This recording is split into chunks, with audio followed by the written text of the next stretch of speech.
This video will explain how to upgrade an active contract. In this example, we will walk through updating a contract from 8-to-5 support to 24/7 support. First, navigate to the My Subscriptions window. You can scroll through the contracts or use display filters. We will use display filters. Enter the contract number you wish to search for and select Search. This will take you to the specified contract. Please note this is an active contract. You can click the active link to obtain additional details and view next steps.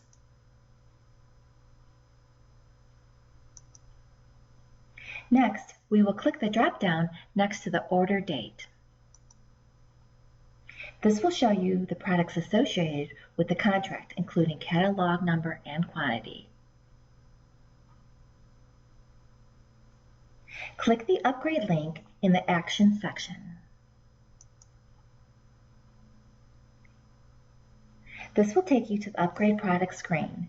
From here, you can see the entitlements you have for this product and any available upgrade. We will select 24/7 support. Notice this action highlighted the available upgrade.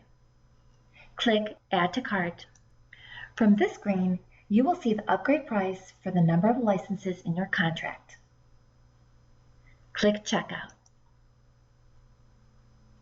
Complete the checkout process as you normally would for any other order. Your current contract will be prorated over the existing contract period. This completes the upgrade process.